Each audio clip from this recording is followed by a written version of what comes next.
The morning sun rose over the golden fields of New Eden, painting the sky in shades of orange and pink.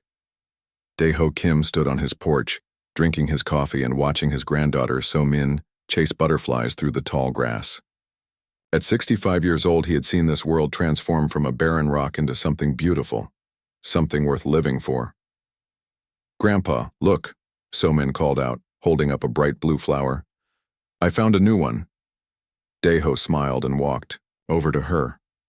The flower was one of the hybrid species that Soo-jin Park had created in her labs. Soo-jin was the best plant scientist on New Eden, maybe in all the human colonies. She had spent 15 years making plants that could grow in alien soil and feed millions of people. "That's very pretty, little one," Dae-ho said, kneeling down beside So-min. "Why don't we show it to Dr. Park later?" The colony of New Eden was home to 2.5 million people. They had built their cities to work with nature, not against it. The buildings were made of local stone and covered with green plants. Solar panels and wind machines gave them power.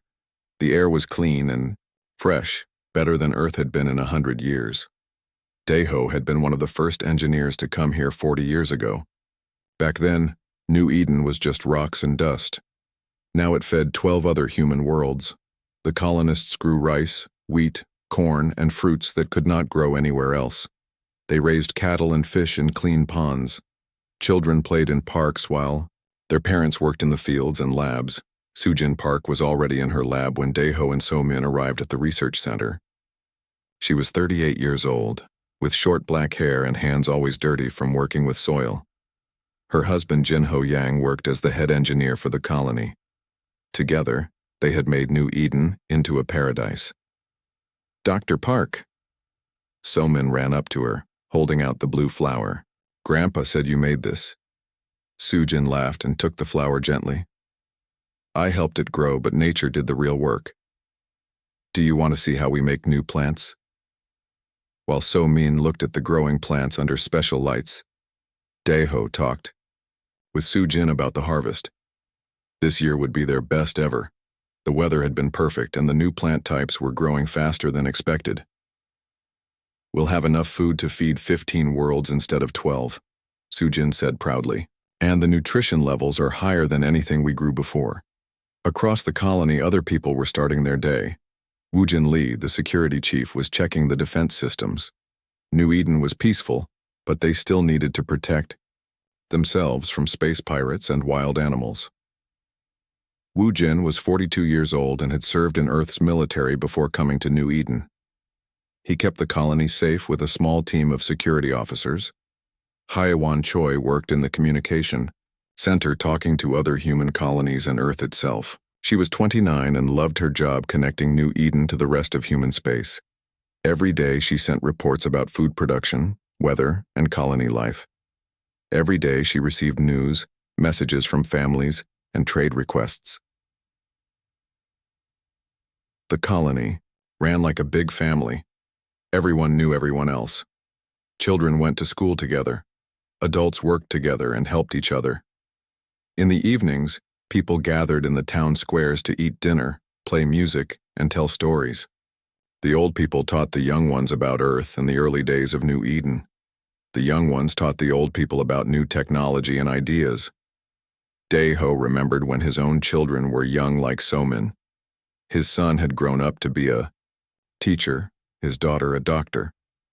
Both had moved to other colonies, but they visited every year during harvest time. Soon, So-min would be old enough to choose her own path. Maybe she would stay on New Eden, maybe she would explore other worlds.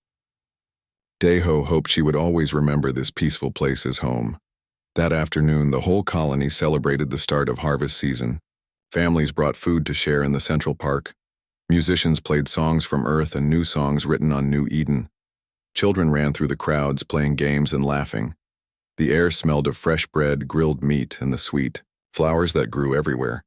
Soo-jin and Jin-ho sat with their friends watching their two young sons play with other children. "I want them to grow up here," Soo-jin said quietly. "I want them to know what peace feels like." Jin-ho took her hand. "They will. We've built something good here. Something that will last." Wu Jin walked through the crowd, smiling and joking with the colonists. His security officers were enjoying the festival too, but they still kept watch. New Eden was safe, but Wu Jin never forgot that space could be dangerous. Pirates sometimes attacked trade ships. Wild animals could threaten the farms. His job was to worry so everyone else could sleep peacefully. As the sun set, HFY was finishing her daily reports to Earth. She typed about the successful harvest, the healthy population, and the peaceful day. Her messages would take 3 weeks to reach Earth because of the long distance.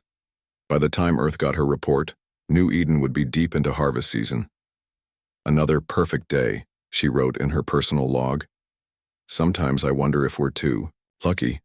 Everything here is so good, so peaceful. I hope it stays this way forever." Daeho tucked So-min into bed that night, reading her a story about brave explorers who found new worlds. "Will I be an explorer someday, Grandpa?" she asked. "You can be anything you want," he told her. "That's what makes New Eden special.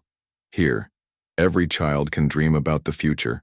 Outside, the night was quiet except for the sound of insects and the gentle wind through the grain fields. The 2 moons cast silver light over the colony. Security patrols walked their routes, keeping everyone safe. In the communication center, automated systems watched the stars for any sign of approaching ships. New Eden slept peacefully, not knowing that in the cold darkness of space, something was coming toward them, something that would change everything forever. The alarm woke HFY Choi at 4 in the morning. She jumped out of bed and ran to the communication center, her heart pounding. The long-range sensors were showing something impossible. Massive ships were moving toward New Eden, bigger than anything humans had ever built. "Colony Command, this is communications." She spoke into her radio. "We have unknown vessels approaching the system. They're huge." Woo Jin Lee was already awake and getting dressed when his radio crackled. As security chief, he was always ready for trouble. But as he looked at the sensor data, his blood turned cold. 12 enormous ships were coming toward New Eden. They didn't look like human ships. They were dark, twisted things that seemed alive. "Wake everyone up," he ordered his security team. "Get the colony leaders to the emergency center, now." Within an hour, the colony's leaders were gathered in the underground command center. Daeho Kim arrived still wearing his pajamas, worried about So-min, who was staying with neighbors. Soo-jin Park and Jin-ho Yang came together, holding hands tightly. These ships could mean war, and war meant their peaceful world might end. The alien ships were still 6 hours away, but they were getting closer. HFY tried everything she could to make contact. She sent messages in every human language. She sent mathematical patterns and music. She sent pictures of New Eden's children and flowers. The aliens did not answer. "Maybe they're peaceful," Soo-jin said hopefully. "Maybe they just want to talk." Woo Jin shook his head as he studied the ships on the screen. "Those are warships. I've seen enough military vessels to know weapons when I see them. Everyone needs to get ready to evacuate." But there was nowhere to run. New Eden had cargo ships and small transport vessels, but nothing fast enough to escape military ships. They had some defensive satellites and ground weapons, but nothing that could fight 12 massive warships. The alien fleet belonged to something called the Velkron Dominion. Thekvar, their fleet commander, sat in his command chair and looked at the green world ahead. To him, New Eden was an insult. How dare these weak humans take a world that could serve the Velkron people? How dare they grow food and raise children on a planet that belonged to a superior species? "Commander," one of his officers said, "the humans are trying to communicate with us." "Ignore them," Thekvar replied. "Insects do not deserve answers before they are stepped on." The Velkron ships were not made of metal like human vessels. They were grown, like giant sea creatures that lived in space. Their hulls were black and wet-looking. Their weapons were living things that fed on energy and spit death. The Velkrons had used ships like these to destroy 6 other alien species over the past 1,000 years. Zul Moth, the Velkron territorial governor, stood beside Thekvar and smiled with too many teeth. "The humans spread like a disease through space," he said. "Today we cut out one more infected world." As the alien ships got closer, Woo Jin did his best to prepare the colony's defenses. His security officers took positions at weapon stations. The orbital satellites powered up their small laser cannons. Every ship that could fly prepared to evacuate civilians. Su-jin and Jin-ho ran to the agricultural center to help with evacuations. Thousands of people worked in the fields and processing plants. They needed to get to underground shelters before the attack began. "Get the children first," Su-jin shouted as explosions started in the sky. The Velcron ships had arrived and were destroying New Eden satellites with ease. "Get them to the deep shelters." Dae-ho found Somin at her friend's house and picked her up in his arms.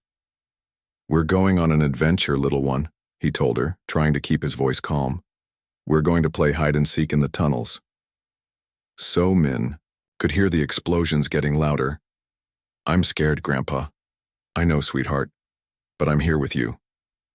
The Velcran attack was swift and terrible. Their bioships fired living weapons that ate through metal and stone. They dropped bombs that poisoned the air and water. They used heat rays that turned the beautiful grain fields into ash and fire. Hyewan stayed at her communication station, trying to send a message to Earth. The transmission equipment was damaged, but she kept working. Other human colonies needed to know what was happening. Earth needed to know. "This is New Eden Colony," she spoke into her microphone as explosions shook the building. "We are under attack by unknown alien forces. 12 large warships, they gave no warning, no demands, they're trying to kill everyone." A Velcran bioweapon hit the communication center. The roof collapsed, but Hyewan kept transmitting. Blood ran down her face, but she kept talking. "They came without mercy," she said. "Tell our families we fought. Tell them we tried to save the children. Tell them to remember New Eden." Su-jin and Jin-ho were helping load children into underground transports when the poisonous gas started falling from the sky. The Velcrans had released chemicals that would kill every living thing on the planet. Plants, animals, and humans would all die slowly. "The air systems," Jin-ho shouted. "We need to seal the shelters." They worked frantically to close the shelter doors and start the air purifiers. But the Velcran poison was designed to seep through any protection. It would find its way into every hiding place. Su-jin kissed her 2 young sons and handed them to other adults. "Take them deeper," she said. "Keep them safe as long as you can." Then she ran back outside to help more children reach safety. Jin-ho followed her. They both knew they would die from the poison, but maybe they could save a few more lives first. Woojin's security forces fought bravely, but their weapons could barely scratch the alien bioships. The Velcran vessels were too big, too strong, too alien. One by one, the defense stations fell silent. "All units fall back to the emergency bunkers," Woojin ordered. "Save who you can." He stayed at his command post until the end, coordinating rescue efforts and trying to organize resistance. When a bioweapon finally destroyed his bunker, he was still giving orders to help civilians escape. In the deep shelters, Dae-ho held Somin close as the poison gas slowly seeped through the walls. Other families huddled together, parents holding their children, everyone trying to be brave. "Tell me the story about the explorers again," Somin whispered. Dae-ho's voice was getting weak from the poison, but he started the story. "Once upon a time, brave people flew through space to find new worlds. Above ground, New Eden burned. The golden fields were ash. The green cities were rubble. The clean rivers ran with poison. In 6 hours, the Velcrans had destroyed everything the colonists had built over 40 years. When it was over, Thekvar looked at the dead world below. Clean and efficient, he told Zulmoth. The humans learned that weak species do not deserve good worlds. Should we land and search for survivors? An officer asked. No survivors, Thekvar replied. Leave monitoring stations to make sure no humans ever return. This world belongs to the Dominion now. The Velcran fleet departed, leaving New Eden as a poisoned, lifeless rock. The monitoring satellites watched over the ruins, making sure the genocide was complete. But 3 weeks before the attack, Hyewan had sent her routine report to Earth. Her final transmission, broken and desperate, would reach human space in a few days. Soon humanity would learn what had happened to New Eden. Soon they would learn that 2.3 million of their people had been murdered without warning, without mercy, without reason. Soon humanity would have to decide what to do about it. The message reached Earth on a Tuesday morning. Admiral Tae-sung Yoon was drinking coffee in his office when his aide burst through the door, face pale with shock. "Sir, you need to see this immediately. It's from New Eden." Tae-sung played Haiwan's final transmission 3 times before the words really sank in. His sister Min Jung had lived on New Eden with her husband and 2 children. Had lived. Past tense now. He sat in silence for 10 minutes, staring at his family photo. Then he called an emergency meeting of Earth's military command. Within hours, the news spread through human space like wildfire. New Eden was gone. Every man, woman, and child murdered by aliens who had given no warning and asked for nothing. The attack had been pure genocide. President Min Ho-seo stood before the cameras that evening, his hand shaking as he read the report. "My fellow humans, today we learned that our peaceful colony of New Eden has been destroyed. 2.3 million of our people are dead, killed by an alien force that showed no mercy. Across Earth, people stopped what they were doing to watch the broadcast. In the Mars colonies, workers put down their tools. On the asteroid mining stations, crews gathered around screens. On distant frontier worlds, families hugged each other tighter. We do not yet know who these aliens are," President Min Ho continued, "but we will find out. And when we do, they will answer for what they have done." The reaction was immediate and overwhelming.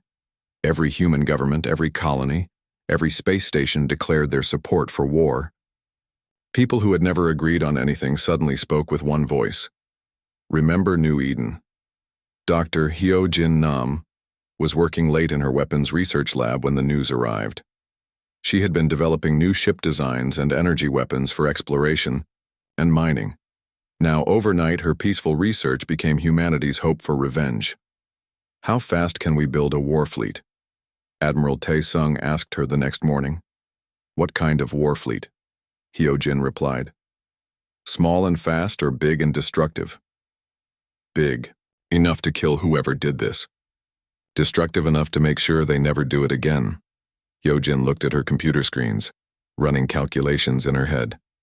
"Give me 2 years and unlimited resources. I'll build you ships that can crack planets." General Dongwook Kang was in charge of training soldiers for the Colonial Defense Forces.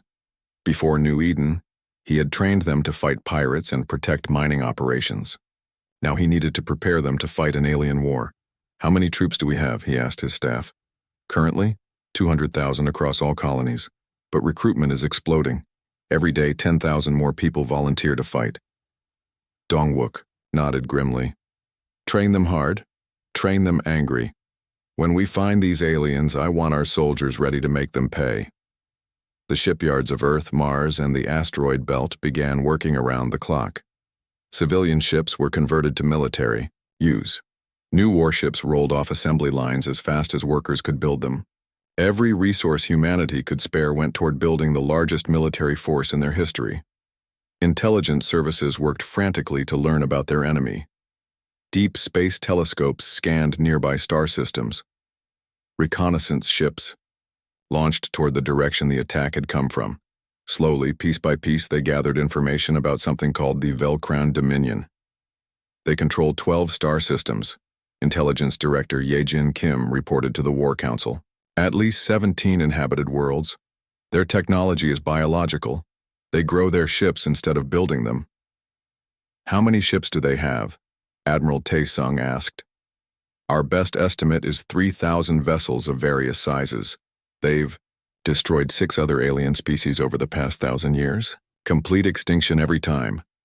President Min Ho stood up from the conference table. "Then we're next on their list." "Not if we get to them first," Admiral Tae-sung replied. As information about the Velcron spread, humanity's anger grew even hotter. These aliens were not just murderers. They were serial killers who wiped out entire species for fun. New Eden was just their latest victim.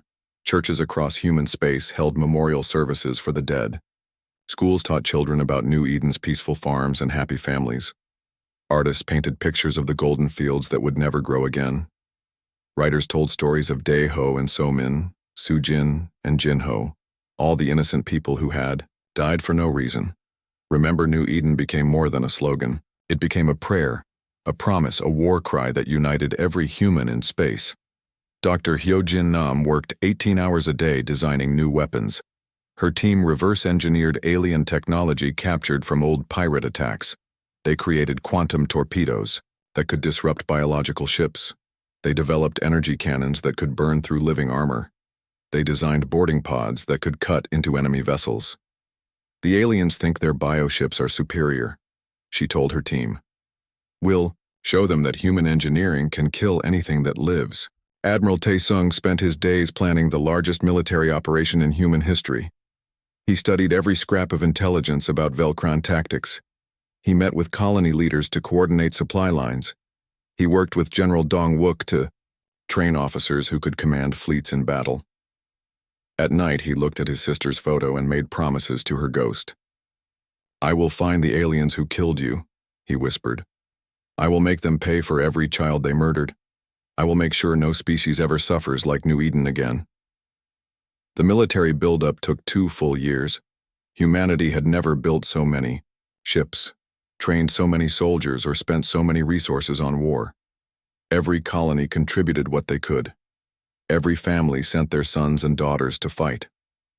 By the end of the 2nd year, Admiral Tae-sung had 847 warships under his command. The largest was the New Eden's Vengeance, a massive dreadnought armed with Dr. Hyojin's most powerful weapons. The smallest were fast attack ships designed to swarm enemy vessels like angry wasps. Captain Boram Han commanded one of the attack destroyers. She was 34 years old and had lost her parents in an early Velcron raid on a mining station. "When do we leave for their space?" she asked during the final briefing. "Soon," Admiral Tae-sung replied. "Very soon." General Dong-wook had trained 2.8 million soldiers, Marines, and space fighters. They came from every human world, speaking different languages and following different customs. But they all shared the same purpose. Lieutenant Commander Ye-jin Kwan led a squadron of fighter pilots. She was 27 and the best pilot in the fleet. "Sir, my pilots are ready to die for New Eden, but we'd rather live to kill Velcrons." "Admiral," Tae-sung smiled grimly. "That's exactly what I want to hear." The intelligence reports finally gave them a target. Mortak Prime was a Velcron border system with heavy military defenses. If humanity could break through there, they could strike at the heart of Dominion space. President Min-ho gave the final authorization on a cold morning in October. "Admiral Yoon, you have the full authority of every human government. Go to Mortak Prime. Make them pay for New Eden." The fleet departed from Earth orbit in the largest formation humanity had ever assembled. 847 warships carrying the hopes and fury of an entire species. As they jumped to faster-than-light speed, Admiral Tae-sung spoke over the fleet communication system. "Today we begin the journey to Velcron space. We go to avenge our dead and protect our living. We go to make sure that no innocent people ever suffer like New Eden again. The galaxy will learn that humanity does not forgive genocide. The galaxy will learn that we protect our own." Behind them, Earth watched the fleet disappear into hyperspace. Across human colonies, people prayed for their soldiers and dreamed of justice for the dead. The war for New Eden had begun. The Velcron defenders at Mortak Prime were confident when human ships appeared at the edge of their system. Commander Velkoth had destroyed 3 alien fleets in his career, and these new humans looked no different from the other weak species he had crushed. "How many ships?" he asked his tactical officer. 847 vessels, Commander. Mostly small craft." Velkoth laughed with his sharp teeth showing. "They send children's toys against the Dominion. Prepare the biofleet for easy victory." He had no idea that he was looking at the largest war machine humanity had ever built. Admiral Tae-sung Yoon stood on the bridge of the New Eden's Vengeance, watching the Velcron bioships move into formation. The enemy vessels looked like giant sea monsters with black wet skin and glowing red eyes. Each one was twice the size of his largest human ship. Intimidating, said Captain Bo-Ram Han over the communication channel. Size isn't everything, Admiral Tae-sung replied. Remember, we're not here to be fair. We're here to win. The human fleet had spent 2 years preparing for this moment. Every ship captain knew their role. Every fighter pilot had practiced their attack runs. Every Marine was ready to board enemy vessels. They had trained with one goal: complete victory over the aliens who had murdered New Eden. Lieutenant Commander Yejin Kwan led her fighter squadron toward the Velcran line. Her small ships moved like dancing birds, too fast for the bioship's heavy weapons to track. Behind her flew 300 other fighters, all following the same strategy. Target the sensor clusters, she ordered over the radio. Blind them, first, then cut them apart. The Velcrans had never fought humans before. They expected their enemies to line up ship to ship and exchange heavy weapons, like every other species they had conquered. Instead, the human fighters swarmed around the bioships like angry wasps, striking at weak points and darting away before return fire could hit them. What are they doing? Velkoth demanded, as his sensors showed chaos across the battlefield. Why don't they fight properly? His tactical officer struggled to track the small human ships. They're everywhere, Commander. Our targeting systems can't lock onto them. Major Jae-won Park led a team of Special Forces soldiers in boarding pods, launched from human destroyers. The pods were armored cylinders designed to cut through bioship hulls and deliver Marines directly into enemy vessels. Park had trained his teams for 2 years in close-quarters combat against alien opponents. Remember, he told his soldiers, as their pod slammed into a Velcran cruiser, no prisoners, these aliens showed no mercy to New Eden, we show none to them. The boarding pods cut through the organic hull with plasma cutters, and human Marines poured into the alien ship. The Velcrans inside were not prepared for hand-to-hand fighting. They had always relied on their bioships to do the killing for them. Now they faced human soldiers who fought with the fury of personal revenge. Park's team moved through the ship's living corridors, their weapons burning through alien defenders. The bioship tried to seal them inside by growing new walls, but the humans used explosives to blast their way forward. Bridge secured, Park reported as his soldiers captured the ship's command center. Enemy vessel under human control. Across the battlefield, more boarding pods struck home. Human Marines captured Velcran ships from the inside while fighters destroyed them from the outside. It was a coordinated assault unlike anything the aliens had ever faced. Colonel Sung-Min Choi commanded the Marine forces from his assault ship. He watched as his soldiers took control of enemy vessel after enemy vessel. Velcrans are used to fighting from a distance, he reported to Admiral Tae-sung. They don't know how to fight when we get inside their ships. Dr. Hyojin Nam's quantum torpedoes proved devastatingly effective against bioships. The weapons disrupted the organic processes that kept the vessels alive, causing them to die slowly and painfully. Velcran ships that had survived centuries of battle simply stopped functioning when hit by human quantum weapons. Their armor is regenerating, Captain Bo-Ram Han reported as her destroyer fired on a Velcran battleship. Standard weapons aren't working. Switch to quantum torpedoes, Admiral Tae-sung ordered. Let's see how well they regenerate from that. The Yaowam. Torpedoes struck the bioship's hull and spread quantum disruption through its living tissue. The mighty Velcran battleship shuddered, its organic systems failing. Within minutes, the vessel that had once destroyed entire planets was floating dead in space. Commander Velkoth watched his fleet being systematically destroyed by tactics he had never encountered. These humans fought differently than any species, in Velcran experience. They accepted losses that should have broken their will to fight. They attacked with a coordination that spoke of months of planning. They showed a ruthlessness that matched the Dominion's own. Request reinforcements from the inner systems, he ordered desperately. Communications are jammed, Commander. The humans are broadcasting interference on all frequencies. But the humans weren't just jamming communications. They were broadcasting something else on those frequencies. The recorded screams and pleas from New Eden's final hours. Every Velcran ship in the system could hear the voices of dying children, the last words of families, the desperate attempts to contact Earth for help. Turn off the communications, Velkoth ordered.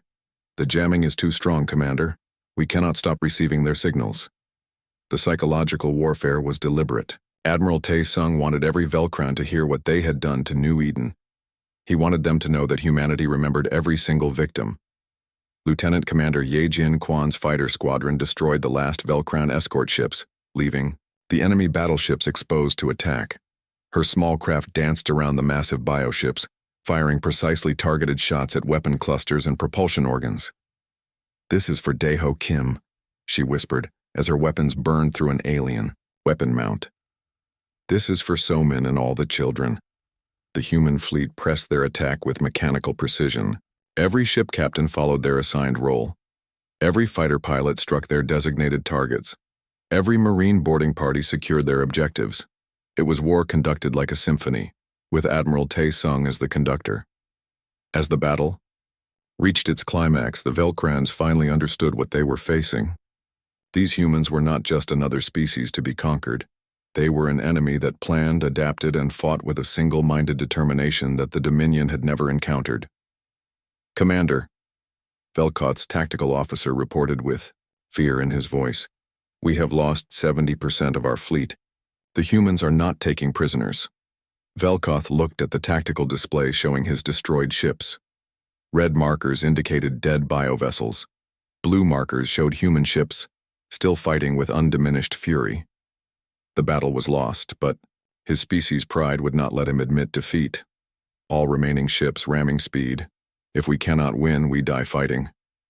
But even this final desperate tactic failed. The human ships were too maneuverable, their pilots too skilled. The surviving Velcron bioships died trying to ram targets that danced away at the last second, leaving them exposed to concentrated fire. When the battle ended, Admiral Tae-sung stood among the wreckage of the entire Velcron defense fleet. Not a single bioship remained functional. The space around Mortak Prime was filled with the corpses of once mighty vessels. "Begin orbital bombardment of military installations," he ordered. "I want every Velcron weapon destroyed, every military base eliminated. Leave civilian areas alone, but make it clear that their ability to wage war is finished." The human fleet began precise strikes against Velcron military targets on the planets below. Admiral Tae-sung opened a communication channel to broadcast surrender terms to any surviving Velcron commanders. "This is Admiral Tae-sung Yoon of the Human Defense Fleet. You have seen what happens when you murder our people. Surrender now. Evacuate all worlds you have taken through genocide and submit to human authority. Refuse and we will continue this war until every Velcron military asset in space is destroyed." The silence from the planet below was telling. The Velcrons were too proud to surrender, too shocked to respond. "No answer, Admiral," reported the communications officer. Admiral Tae-sung looked at the tactical display showing Velcron space beyond Mortak Prime. 11 more star systems, hundreds of worlds, thousands of enemy ships. "Then we continue the war," he said quietly. "Send word to Earth. The first battle is won, but this is just the beginning. The Velcrons will learn that humanity does not forgive genocide." The fleet began preparations to advance deeper into Dominion space. Behind them, Mortak Prime burned with the fires of human vengeance. The war that followed Mortak Prime lasted 3 more years and changed the galaxy forever. What began as humanity's quest for revenge became something larger, a systematic campaign to ensure that no species would ever suffer genocide again. Admiral Tae-sung Yoon led his growing fleet from system to system, dismantling Velcron military power with surgical precision. Each victory was dedicated to New Eden's memory. Each captured world was liberated in the name of the 2.3 million dead. The siege of Velcros, the Dominion's capital world, lasted 1 month. The planet's biodefenses were the strongest in Velcron space, with massive orbital creatures that could destroy fleets. But humanity had learned to fight alien biology with cold technology. Captain Boram Han commanded the destroyer squadron that broke through the orbital defenses. Her ships moved in perfect formation, their quantum torpedoes disrupting the giant space creatures' nervous systems. The mighty guardians of Velcros died writhing in space, their death screams echoing across communication frequencies. "For New Eden's children," Boram whispered as her weapons burned through the last orbital defender. On the planet below, Territorial Governor Zulmoth watched his world's defenses crumble. the same alien who had smiled while ordering New Eden's destruction now cowered in his command bunker as human ships dominated his sky. "How many ships do the humans have now?" he demanded of his remaining officers. "Intelligence reports over 4,000 vessels, Governor. They've been building new ships throughout the war while capturing ours." Zulmoth's confidence had died with his first defeats. These humans were nothing like the weak species the Dominion had destroyed before. They learned from every battle, adapted to every tactic, and fought with a relentless determination that terrified even Velcran warriors. The human ground assault was led by Colonel Sung Min Choi and his Marines. They had fought their way across 17 Velcran worlds, liberating alien slave species and destroying military installations. Each planet they conquered added new allies to humanity's cause. "Remember," Sung Min told his troops as they prepared, "to land on Velcros. We're not here to destroy civilians. We're here to end the Dominion's ability to commit genocide." The liberation of Thylos had been the war's turning point. On that world, humanity discovered 3 alien species that the Velcrans had enslaved instead of exterminating. The Thylosians, Kalrani, and Vorthak had survived centuries of oppression, waiting for someone to free them. Major Jaewon Park had led the Special Forces team that broke open the slave camps. What they found there hardened human resolve even further. Aliens who had once had their own civilizations were now broken creatures bred for labor and abuse. "We thought we were the only ones," whispered Elder Kethmar of the Thylosians as human medics treated his people. "We thought no one would ever come to help us." "Humanity helps those who cannot help themselves," Park replied. "That's what makes us different from the Velcrans." The freed species provided crucial intelligence about Velcran weaknesses and tactical patterns. They also provided something more important, proof that humanity's war was righteous. The galaxy needed to see the Dominion fall. Dr. Hyojin Nam had spent the war years developing new technologies from captured alien equipment. Human ships now carried weapons that could disrupt biological systems, medical equipment that could treat alien physiologies, and communication devices that worked with dozens of species. "We're not just winning a war," she reported to Earth during one of her regular briefings. "We're building the foundation for a new kind of galactic civilization, one where strong species protect weak ones instead of destroying them." Lieutenant Commander Yejin Kwan had become humanity's most decorated fighter pilot. Her squadron had destroyed over 300 Velcron vessels, including the biodreadnought that had led the attack on New Eden. She kept a picture of Daiho and So-min in her cockpit, a reminder of why she fought. "Every time I pull the trigger," she told younger pilots, "I think about a little girl chasing butterflies in golden fields. I think about families that will never exist because aliens decided they didn't deserve to live." As the war entered its final phase, Admiral Taesung prepared for the ultimate battle at Velcros. The capital world was defended by everything the Dominion had left: 2,000 bioships, orbital fortresses, and ground-based weapons that could reach into space. "This is where we end it," he told his fleet commanders. "This is where we make sure genocide never happens again." The Battle of Velcros lasted 6 days. Human ships fought with tactics perfected over 3 years of constant warfare. Fighter squadrons swarmed through Velcran formations. Boarding parties captured enemy vessels from within. Quantum weapons disrupted organic defenses. But the real victory came when Admiral Taesung broadcast surrender terms to the planet below. This time he wasn't speaking to proud Velcron warriors. He was speaking to a broken people who had finally learned that they were not the galaxy's supreme species. "Territorial Governor Zulmoth," Taesung said into his communicator, "you ordered the destruction of New Eden. You murdered 2.3 million innocent people. Now you will surrender unconditionally, or watch your civilization burn." The silence stretched for hours. Then finally a broken voice responded from the planet below. This is Governor Zulmoth. The Velcron Dominion surrenders to human forces." Admiral Taesung felt no joy in the moment, only grim satisfaction. Justice had been served, but it could never bring back the dead. The surrender ceremony took place aboard the New Eden's Vengeance. Zulmoth was brought before Admiral Taesung in shackles, his pride finally broken by humanity's relentless campaign. The alien who had once laughed about exterminating humans now trembled before their greatest military leader. "You killed our people without mercy," Admiral Taesung said quietly. "You thought humans were weak, disposable. You were wrong." "What will you do to us?" Zulmoth asked, his voice barely a whisper. "We will ensure that you never again have the power to commit genocide. Your military will be disbanded. Your weapons will be destroyed.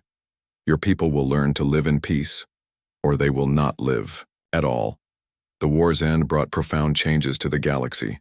The Terran Protection Compact was established with humanity as the guardian of smaller species. Former Velcran worlds were converted to agricultural colonies under human supervision. The enslaved species were given their own worlds and protection from future aggressors. Captain Boram Han was promoted to admiral and placed in command of the new Galactic Patrol Force. Her ships would ensure that no species ever again faced extinction at the hands of others. "We fight so others don't have to," she told her crews. "We stand guard so children can play in safety." Colonel Sungmin Choi became the director of the Refugee Resettlement Program, helping displaced aliens build new lives on safe worlds. Major Jaewon Park led the Special Investigations Unit, hunting down war criminals who had participated in genocides. Dr. Hyojin Nam established the Interspecies Medical Initiative, using her research to develop treatments for the diseases and injuries that had resulted from the war. Her work would save millions of lives across dozens of species. Lieutenant Commander Yejin Kwan retired from active duty and became a teacher, training new pilots to defend the peace that so many had died to create. 5 years after New Eden's destruction, Admiral Taesung stood in the memorial station built in orbit around the dead world. Representatives from 47 species had come to pay their respects to the humans who had died there. The memorial was beautiful and terrible, a crystal structure that contained soil from New Eden, pictures of the colonists, and recordings of their voices. At its center was a hologram of Somin chasing butterflies through golden fields. "We could not save them," Admiral Taesung said as he spoke to the assembled representatives. "But we ensured their sacrifice became the foundation of a galaxy where no species need fear extinction. The stars themselves remember New Eden, and through that memory, humanity stands eternal watch." Elder Kethmar of the Thylosians spoke for all the liberated species. "Humans taught us that strength is not the right to destroy others, but the obligation to protect them. Today we pledge ourselves to that same duty." The memorial beacon's light could be seen from 3 star systems, an eternal reminder that genocide would never again go unanswered. Humanity had learned that their greatest strength was not their weapons or their ships, but their willingness to fight for others who could not fight for themselves. In the end, New Eden's 2.3 million dead had not died in vain. Their murders had awakened something in humanity that would protect innocent life throughout the galaxy. The aliens who had thought humans were weak had created the very force that would guard the stars against future genocides. The galaxy was safer now, and it would remain safe as long as humans remembered the price of allowing evil to go unchallenged. The stars themselves bore witness to humanity's promise: never again.